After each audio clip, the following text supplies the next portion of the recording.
وأجمل وأكمل وأزكى وأما وأطيب وأطهر وأسنى وأكثر ما صليت وبارك وترحمت وتحنن وسلمت على أحد من عبادك وأنبيائك ورسلك وصفوتك وأهل الكرامة عليك من خلقك.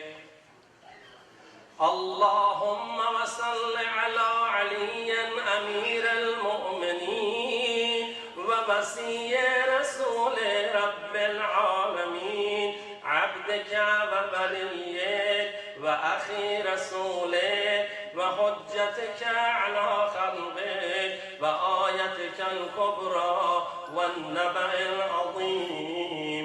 وصل على الصديقة الطاهرة فاطمة الزهراء سيدة نساء العالمين. وصل على ستي الرحمة وإمامي الهدى الحسن والحسين سيدي شباب أهل الجنة.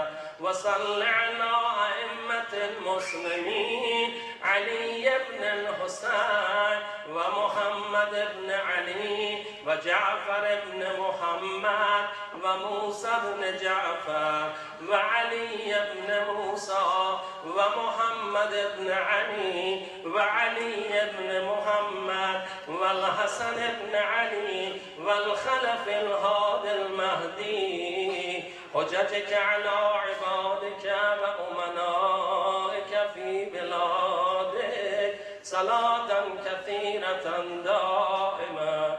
اللهم وصل على ولي أمرك القائم المؤمل والعدل المنتظر وحفه بملائكتك المقربين وأيده بروح القدس يا رب العالمين. صلوات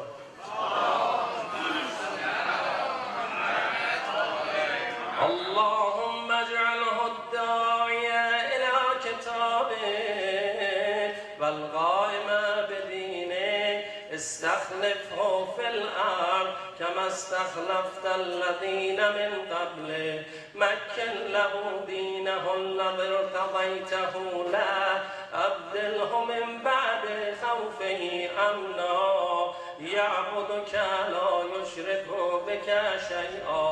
اللهم أعزه وأعزز به وانصره وانتصر به وانصره نصرا عزيزا وافتح له فتحا يسيرا واجعل له من لدنك سلطانا نصيرا.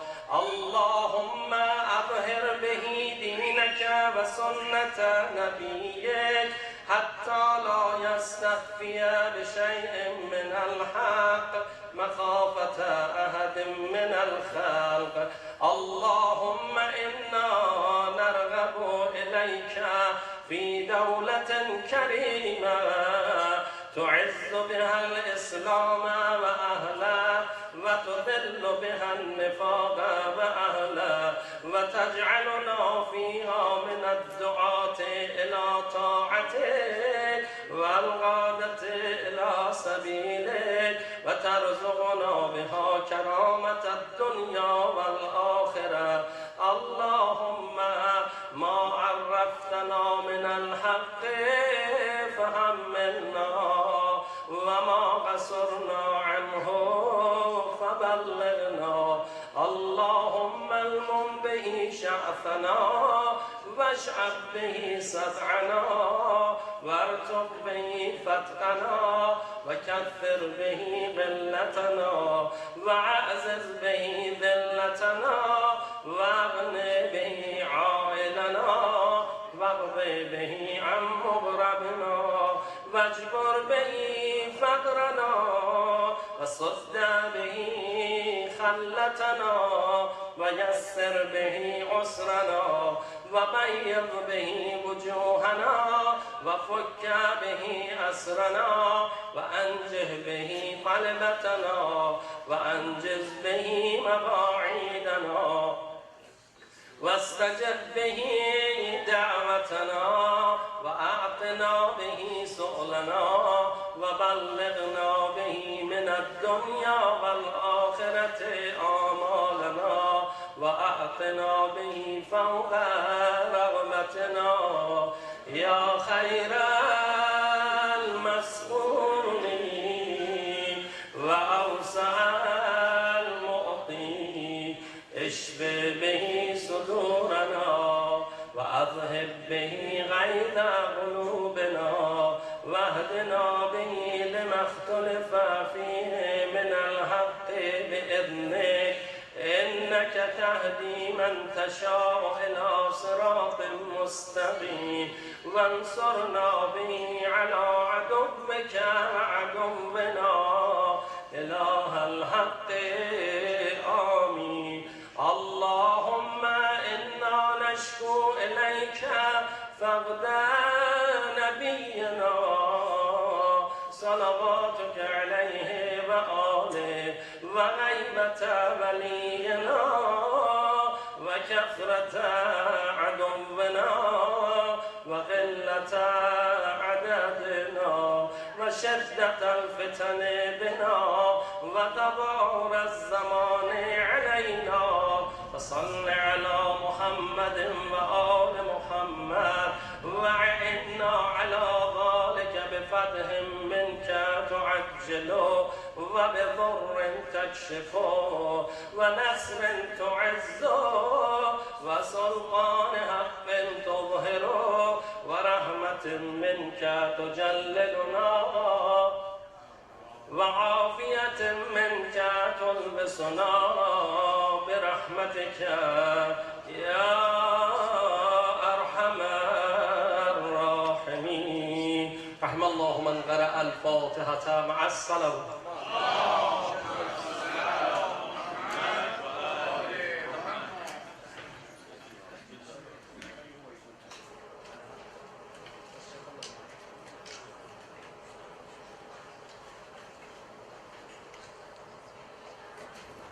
Brothers and sisters, Assalamu alaikum.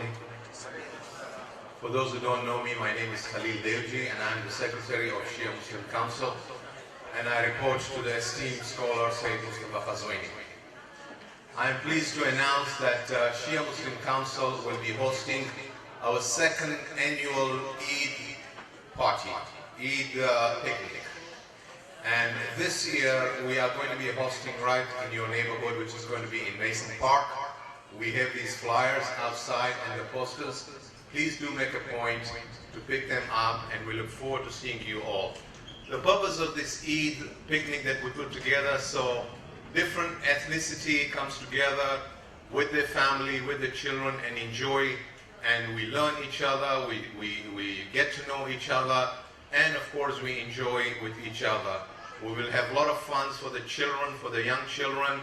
We'll have a lot of games there, and like last year, if you recall, we had a lot of giveaways also. We will be having the same thing this year, inshallah, and we really look forward for your participation. We can only be successful when we, as one unit, as Muslims, getting together and celebrate Eid, inshallah. So we look forward to see you all on July 9th, and these flyers are outside. Thank you. If you have any questions, please do see me. Again, my name is Khalil Devji. We are desperately looking for young volunteers. Last year, alhamdulillah, we had about 30 to 35 different volunteers from different centers. So please do either see me or see Brother Samir, who are putting the volunteer team together. Ahsan. Assalamu alaikum wa rahmatullahi wa barakatuh.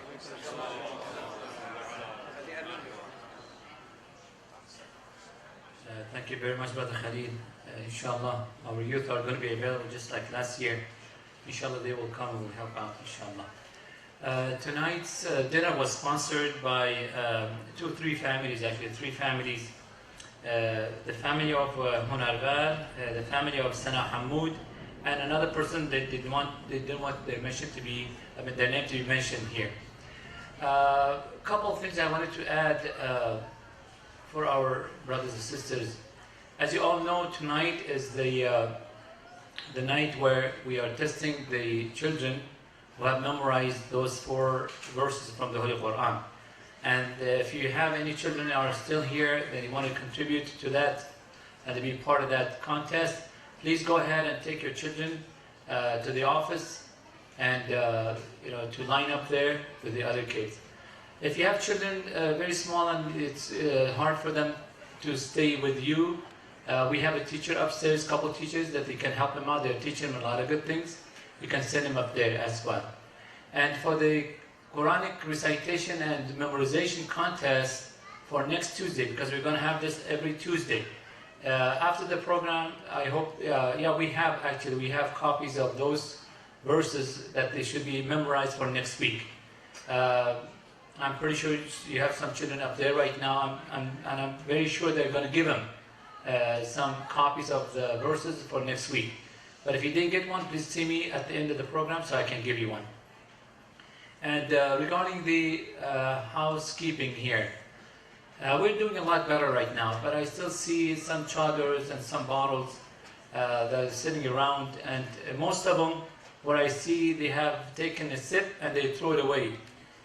With this, the world that we live in right now, which the water is going to be scarce in the near future, and we had a drought for about 5-6 years right here in Southern California.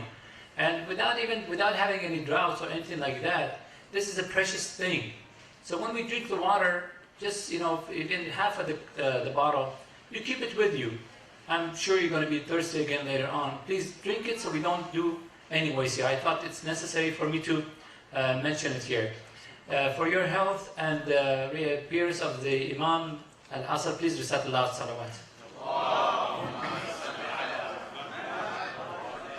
So without any further ado, I would like to invite our dear youth, Mr. Amin Nash, to the podium for his speech.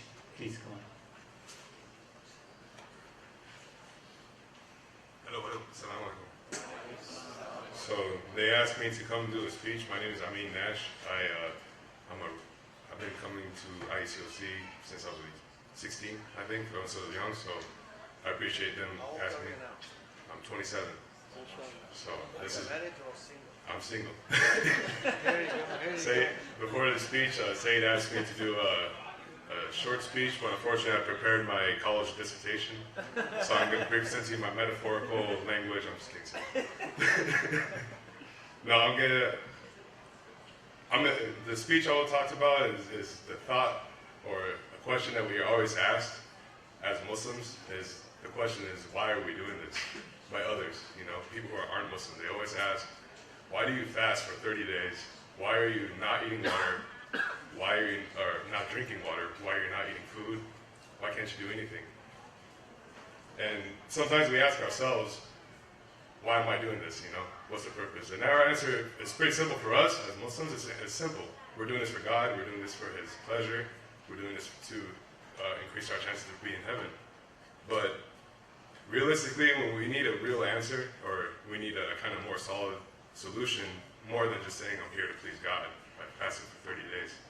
So I did a little bit of thinking myself, and I think for 30 days, for me, patience is the real answer. We're learning how to practice our patience and create a habit of being patient with other people after Ramadan. After 30 days, we become more pleasant with people. And there's 3 character traits that come out of being patient. And the 3 things are persistence, endurance, and confidence. So I did a short little research from a woman named Sarah Schnecker. She's a psychology professor in Fuller University, Theological University. And she does 2 studies, one in 2007, one in 2012. In 2007, what she saw was that her 2007 study was actually a short study. It was just pretty simple. All it was that she found that people who are patient are more mindful, they're more gracious, and they're generally just better people to others around them. Her 2012 study is more in depth. And what she did, she took 400 university students and as well as 71 professionals, and she examined what is it that when she implements a course of patience into them, she gives them like a kind of their own class in patience. What happens to them within a month or 2 weeks? And what she found was that this is the one that struck me, is that with the 71 professionals, is that the ones who are taking the patience course, or the one who's going through these courses, within a couple weeks or 2 weeks, their managers and their leaders were recommending those people because they saw them as more responsible, more trustworthy, and more willing to do the job than other people who are impulsive and not. So what this says for us is that essentially that people who can endure more, or are willing to at least be patient with their life and stay constant and stay persistent in everything, perseverance is the word, they become more bearable with other people, and they're more willing to get, other people are more willing to give them a better option down the line. So think about like investing time or investing money. The more you're patient with your money in short long, if you invest $1,000 in something in the land, within years, with just having trust, it's going to increase, you know. So in relation to us as Muslims, at least for when it comes to Quran, I found a passage in Baqarah right in the beginning, you know. It's the section is 155, and in the Quran it says God will surely test you with something of fear and hunger and a loss of wealth and lives and fruits. But give good tidings, so God will give good tidings to the patient, who when the disaster strikes them say, indeed we belong to Allah, indeed we will turn to Him. So what this says is that fear, hunger, all these issues that we have in life, they're in nature. God made them for us to struggle. This world is for us here to struggle, to have hardship. But the key to it is to always stay steadfast, always have faith. And the important thing about this is that it's unavoidable. You're going to suffer. You people are going to have a hard time. The moment you're born, you're crying. You understand? It's like the moment you come out, you want to be back in your mom's womb. But the point of this life is, and the beauty of it is the fact that we can accomplish little things, little by little, and in that makes us more confident as human beings. So within these 30 days, every day, we are finishing just a little thing, and it could be as simple as not eating food, or it could be as simple as reading a longer passage in the Quran, or a longer verse, giving a little money to some people. And these are little goals that makes you accomplish, and by the end of the 30 days, you're more confident than other people. Sarah Schnittker, the professor I was telling you about, she did a study on people for 2 weeks, and they already said in 2 weeks they felt better in their tests, they felt better in their jobs, their bosses were giving them better opportunities. But for us, we're going to have 30 days to practice this. This is something that we have in our religion that's not with others. So that's kind of my speech. Essentially, after the 30 days, you guys will be confident, everybody will feel better, and this is something that's beautiful for us. And I think it's something that we should embrace. So, assalamu alaikum. Thank you for my speech. I hope it's short enough.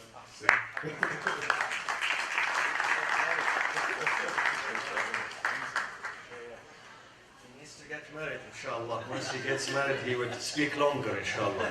He will have more patience. Yeah. To speak longer, inshallah. لا ما كنت. السلام عليكم ورحمة الله وبركاته. بسم الله الرحمن الرحيم. الحمد لله رب العالمين. والصلاة والسلام على أنبياء الله جميعا وعلى سيدهم وخاتمهم حبيب إله العالمين أبي القاسم المصطفى محمد وعلى أهل بيته الطيبين الطاهرين المعصومين الذين أذهب الله عنهم الرجس وطهرهم تطهيرا.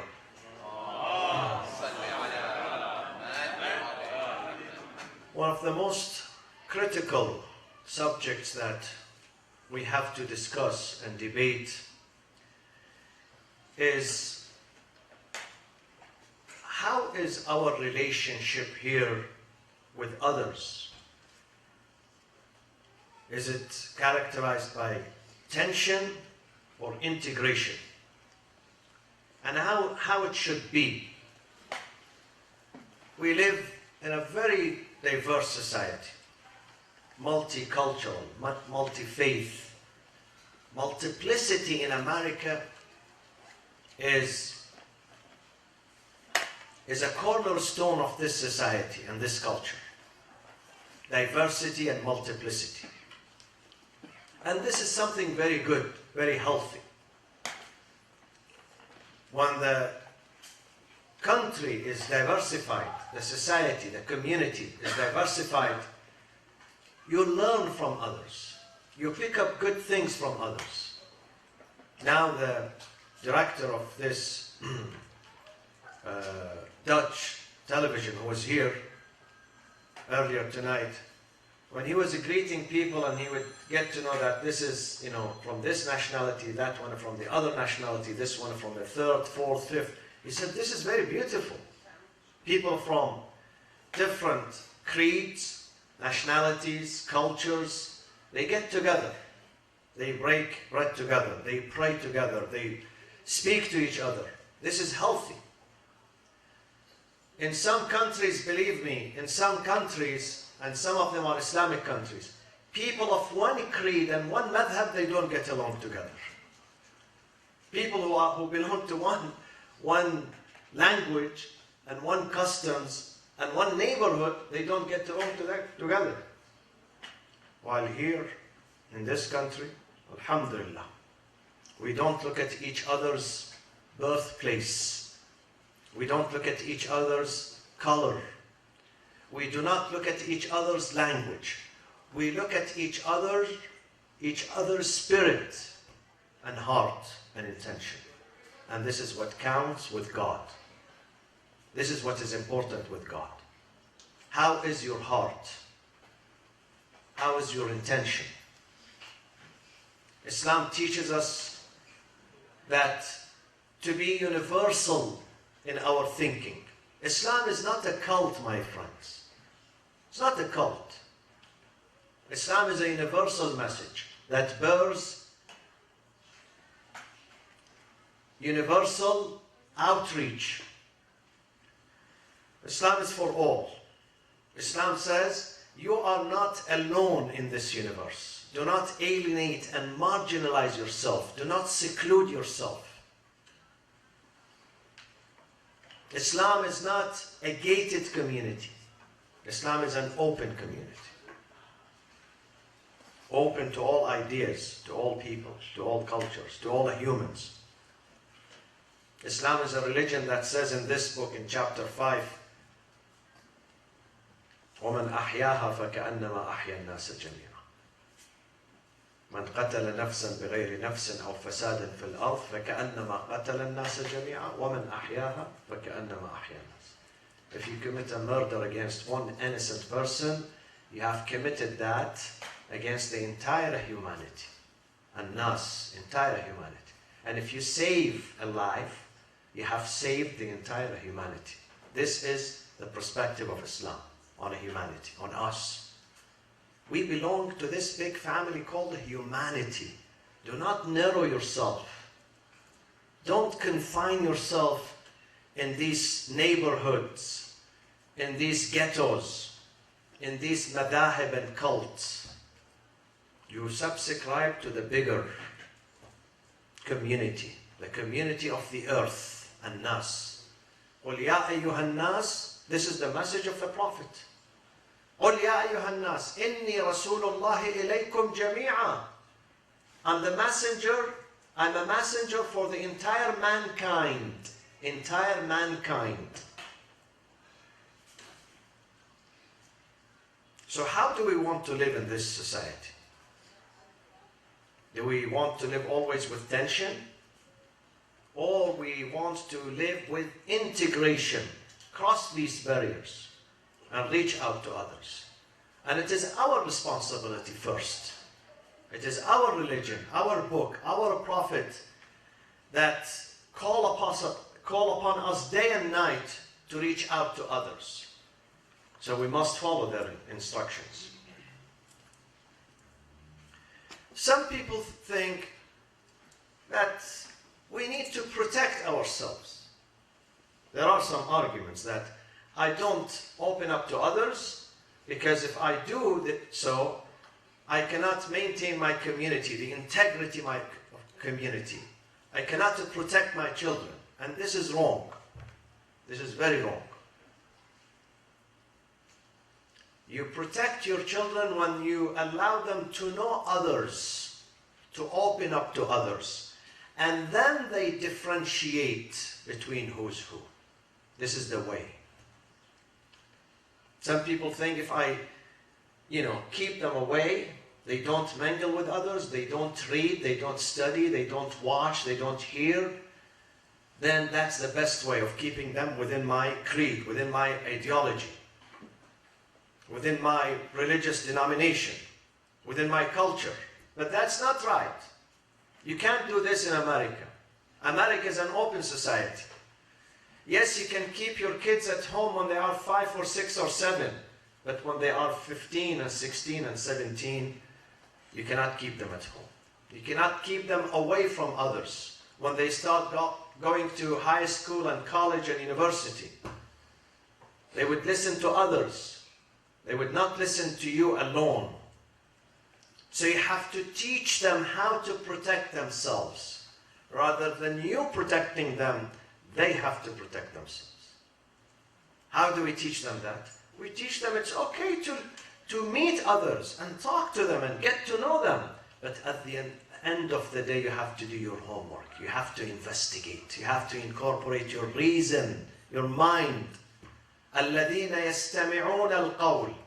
Allah says those people who have a brain, who have intellect and reason, are those who listen to all parties, but then they choose the best. فَيَتَّبِعُونَ أَحْسَنَهُ.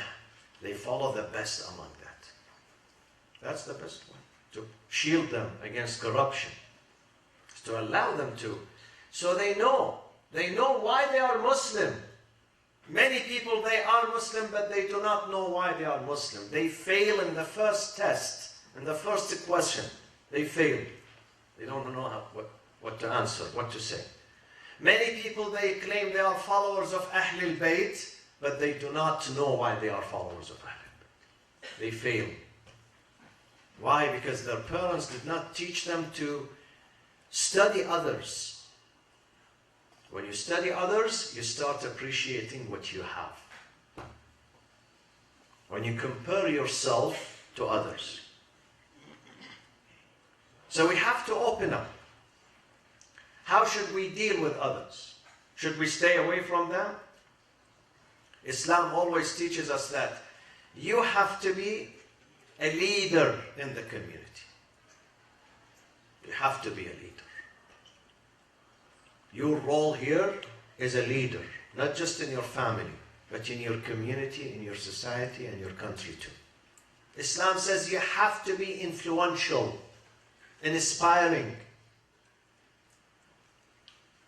Islam would not be happy with you living 50, 60, 70 years and then die and you go with no legacy. You have not touched the heart of anyone, including your family, including your children. This is not good. This is not a life of achievement or legacy. You must touch the heart of people around you. You must inspire them. You must be influential through the thoughts that you have, through the knowledge that you have, through the akhlaq and the manners that you have. How do we reach out to others? When we speak to them. But if we are staying at home, we don't visit, neither we accept any visit, neither we go, nor we invite. People would not, you may stay with a neighbor in your neighborhood for 20 years and you don't even know his name or her name. That's not good. We must reach out to others and consider people. Number one, we have to remove these psychological barriers that stand in the way of meeting others. If I keep saying to myself, I'm better, I'm the best, my race, my language, my culture, my mother, my village, my country, my race, my blood, is better than others, I would never open up to others. And I would keep building up this barrier between me and others. But if I say to myself, I'm a human being, and this person is a human being too. He also has parents. He also came from God, and to God one day he would go. He's not alien. He did not come from another planet. He's a human being. He shares a humanity with me. Therefore, let me reach out to him. Let me consider him to be my neighbor, my friend, my brother. الناس صنفان إما أخ لك في الدين أو نظير لك في الخلق. People are of two types, either a brethren in faith or a brethren in humanity. They share humanity. This is my family. My family is the universe, not just my village where I was born. The entire universe is my family. We have to have this universal approach, this universal brain. You are not local. And then give the people the benefit of the doubt. To always judge people that they are, deviant, corrupt, kuffar, mushrikeen, keep putting them down, faulting them. It would not get you to nowhere, but further tension and further hate. And this is what we see in some cultures, in some madahib. When you go to certain countries and masajid, even in the month of Ramadan, the job of the imam is only cursing. He knows nothing but cursing. Believe me. That's the only art that he masters. La'na, la'na, la'na, la'na. Allahumma al'an fulan. Allahumma al'an fulan. Allah. That breeds violence and hate and makes youngsters as young as 14 and 15 and 16, they strap bombs around their body and then they go to London, to Paris, to New York, to this village and that mosque and this hospital, and they detonate themselves, they kill themselves and they kill others. That's the result. The result of this curse, la'na, la'na, la'na, la'na, is to kill more people. And it's to divide the societies, to divide the humanities. To divide them. We need to bring them together. Allah said to Musa, Ya Musa, you know why I sent you? I sent you to connect. لِلْوَصْلِ لَا لِلْفَصْلِ. لِلْوَصْلِ, to connect people. To bring the hearts together. This is your job. If you see two people not speaking to each other, you have to bring them together. Two communities have conflict, you have to bring them together. Two families, they don't have good relationship, you have to bring reforms. Let them speak to each other and respect each other. This is your job. Wasl, to connect. Not fasl, not to separate. What many people are doing today, they separate people from each other. Islam says, no, this is not good. This is not the purpose why you are here in this life. The purpose is to bring people together. Why do we read this dua? Have you thought? Why do we read this dua every night? Why do we do these prayers? Why do we do this fasting every day? For one reason. To be good to each other. To be nicer to each other. To be more kind to each other. To be more humble. One day the Prophet turned to his Sahaba, his community. He said, مَا لِي لَا أَرَى عَلَيْكُمْ حَلَاوَةَ الْإِيمَانِ. I don't see the effect, the beauty of faith on you. They said, وَمَا حَلَاوَةُ الْإِيمَانِ يَا رَسُولُ اللَّهِ. What is it? He said, حَلَاوَةُ الْإِيمَانِ التَّوَاضُعُ, humility. I see some of you are arrogant. Where is faith then? Where is the effect of faith on you? You pray and you fast, but you don't get anything out of that. I don't see it in your behavior, in your life. Where is it? He said, humility. Humility, tawada.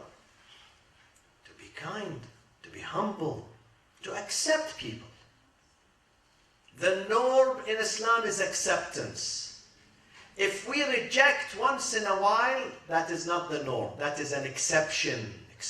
There are certain reasons that certain people, very few individuals among millions, that you should stay away from them. Because they are contagious. Unfortunately, they are contagious. Others, you have to embrace them.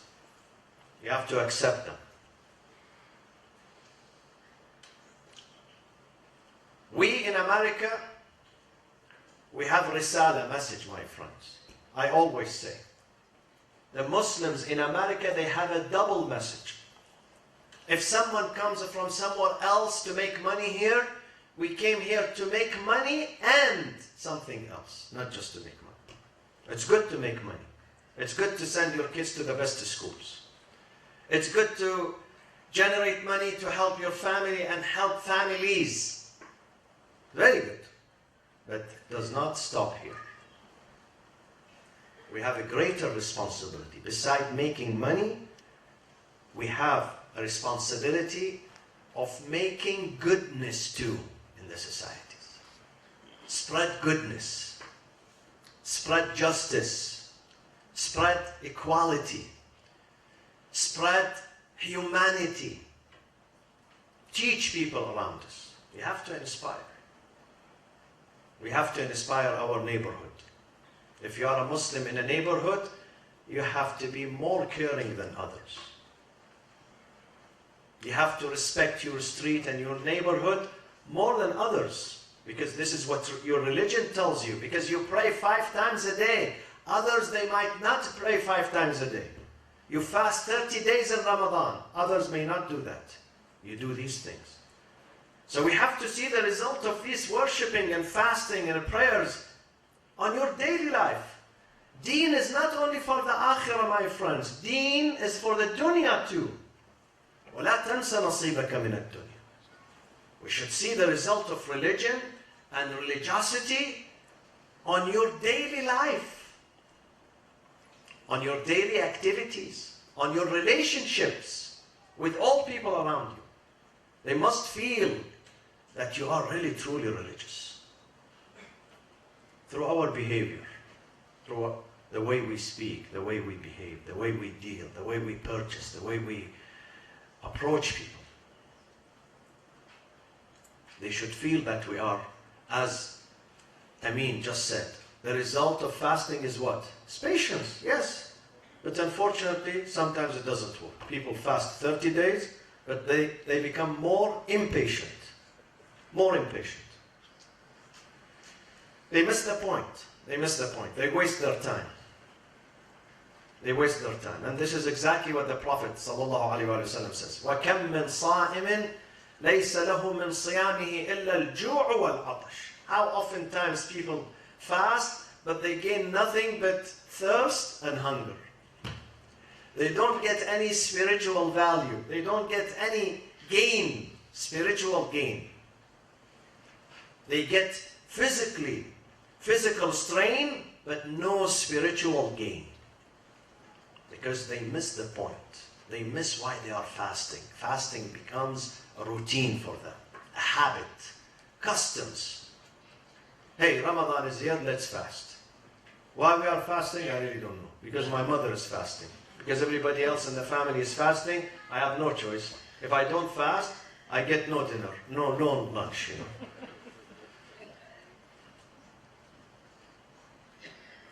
But when we fast on purpose, we know why we are fasting. Not because my family is fasting. Because I need to fast. I need to control myself. I need to control my desire. Here I start learning. Allah says when it comes to other communities, I want you to be good to them. You represent God. God says, I'm kind, I'm nice, I'm forgiving. So when you represent me, you have to embody these principles and these values. God says, leave people alone. I could have made all people Muslims. He could have done that, believe me. وَلَوْ شَاءَ رَبُّكَ لَجَمَعَهُمْ عَلَى الْهُدَى. I could have made all people muwahideen, worshippers, good believers, good, committed Muslims, practicing Muslims, but I did not want to do that on purpose. Why? Because if I do that, what will happen? You tell me. If God forced me to be a Muslim, would there be any value in my Islam? No. Because it's not me, it's God is forcing me, pushing me against my will. So why should I deserve Jannah or paradise or reward? I'm being forced to follow this faith. God says, I don't do that. I don't force you. I want you to discover the faith yourself and follow it yourself with your own free will, with love. Follow religion with love, not with coercion. This is why I say to many mothers and fathers, please leave your children alone. Don't force them to practice religion. Teach them, but don't force them. Teach them. Encourage them. Make it easier for them. But don't force them. When you force them, you are not doing good to them, neither to yourself. One day you look around and you find your daughter is not in the mosque. Your son ran away from religion. He ran away from the family. Why? Because my father, he forced me. My mother forced me. Forced me to wear hijab. Forced me to pray. Forced me to fast. Forced me. We shouldn't. We should educate. We are mu'allim. We are teachers. We sit with them in a nice way. And they are humans. They are humans. If we speak to them in a nice way, without pressure, without intimidation, with respect, and, as you said, with patience, because you can't switch them overnight, then you will see the fruits. They would follow it automatically. They would fall in love with it. You don't have to run after them and ask them, did you pray today? Did you fast today? Did you do? You don't have to, because they already, they get it, they learn it, they like it, and they follow it. It's about education.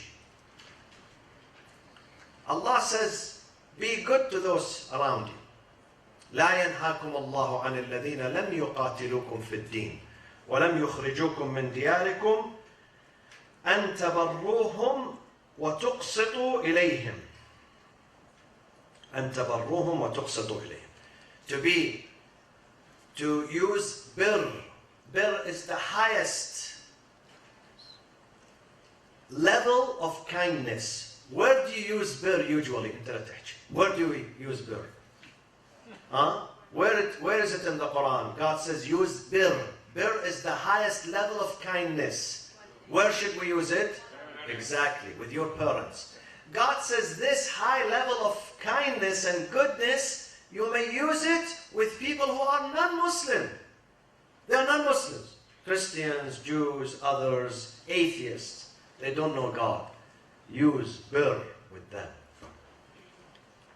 أن تبروهم. This is the wording of the Quran in Surah Al-Mumtahana. أن تبروهم. That you do goodness to them. وَتُقْسِطُوا إِلَيْهِمْ. And you do justice. What's the meaning of qist?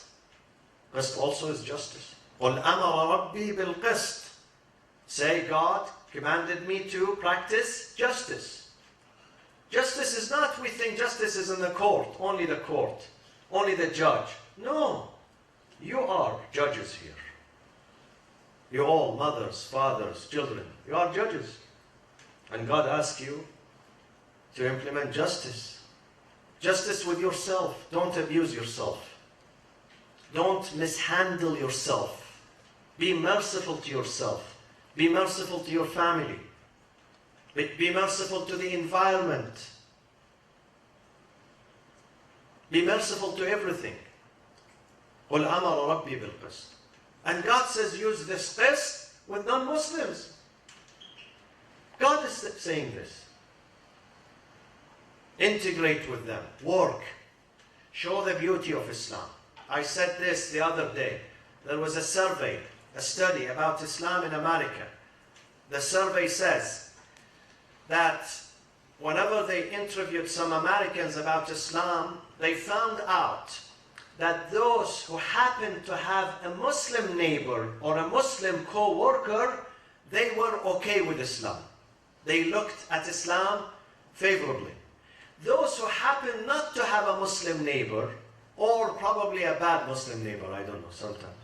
Not all Muslim neighbors are good. No. Some of them, they don't represent Islam good. Okay? So those who happen not to know a Muslim, they had an unfavorable view of Islam.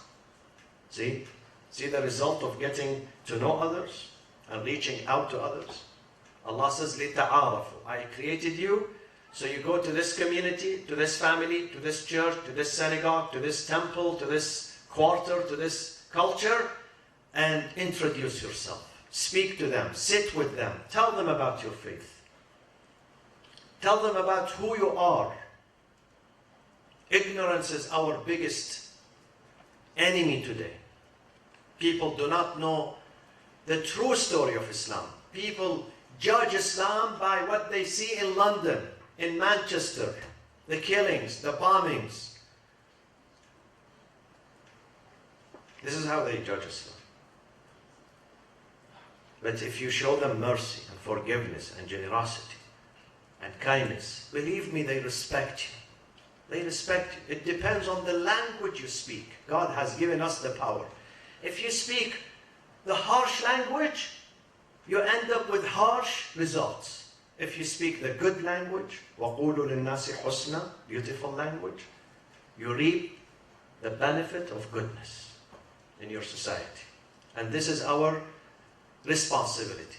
I keep saying, in America, Muslim immigrants have two big responsibilities. One, yes, economy, generate money, have a good life. Quran does not want you to be a burden on others. Quran wants you to be the source of giving, the source of contribution. This is number one. Number two, you are an ambassador. Tell yourself every morning, I'm an ambassador. I don't represent a country. I represent Islam. Islam is bigger than a country. Islam is a universal message. People look at me and they judge my religion with what I do. I always say, you think those neighbors, they go and open the Quran and they read the Quran? They don't even read the Bible, let alone the Quran. They know nothing about Islam. They judge Islam by the way you park your car outside. By the way you keep and maintain cleanliness. But if you throw these bottles outside, and forks and whatever, and the plates and cups, they say, this is Islam. See, this is Islam. Islam is on the floor. They don't come and read. They don't know the difference between Islam and Christianity and Judaism, and they don't read. They look at your behavior. They judge you by your behavior. If your behavior is good, they say his religion is good. If the behavior is bad, unfortunately, they look down at your faith, not just yourself, your religion, your prophet, your book. They look down at it. So we have a bigger responsibility today of introducing our religion in a way that makes God happy. God says you are a good ambassador. You lived in America for 40 years. Look at the result. Look at how many hearts and minds you conquered, while others they live again another 40 years, but they do nothing for God. And they come on the day of judgment empty-handed, with life of no achievement. Allah says the life of no achievement is the life of whom? Humans or animals? Animals. Allah says animals are busy always with food and drink. Food, drink, shelter. Food, drink, shelter. They have no aspirations. No animal would say, well, I love to save this neighborhood, I have a plan, a dream for reforms in this society. Have you seen such animal? If you see him, say salam on my behalf. Animals, their entire aspiration is food, drink, shelter. يأكلون ويتمتعون كما تأكل الأنعام والنار مثوى لهم. On the day of judgment, those who have no dreams and no achievements, on the day of judgment also, they come empty-handed. But you are different. You fast. Ask yourself, why should I fast for 30 days? What is the result of fasting on my life? Am I the same with others who have no objectives and no goals? or I'm different. Ask yourself this question. اللهم اغفر للمؤمنين والمؤمنات والمسلمين والمسلمات الأحياء منهم والأموات تابع اللهم بيننا وبينهم بالخيرات إنك مجيب الدعوات إنك غافر الخطيئات. Please recite with me this ayah لشفاء المرضى, for the healing of the sick. And there are some of our friends, good friends, who are in the hospitals waiting for your dua and your supplications for them during these holy nights. أعوذ بالله من الشيطان الرجيم. بسم الله الرحمن الرحيم. أمن يجيب المضطر إذا دعاه ويكشف السوء. أمن يجيب المضطر إذا دعاه ويكشف السوء. أمن يجيب المضطر إذا دعاه ويكشف السوء. أمن يجيب المضطر إذا دعاه ويكشف السوء. أمن يجيب المضطر إذا دعاه ويكشف السوء. يا الله من على مرضانا بالشفاء والعافية. المريضة المنظورة اللهم ألبسها ثوب الصحة والعافية وعجل في فرج سيدنا ومولانا صاحب العصر والزمان. وإلى أرواح المؤمنين والمؤمنات ثواب الفاتحة مع الصلوات.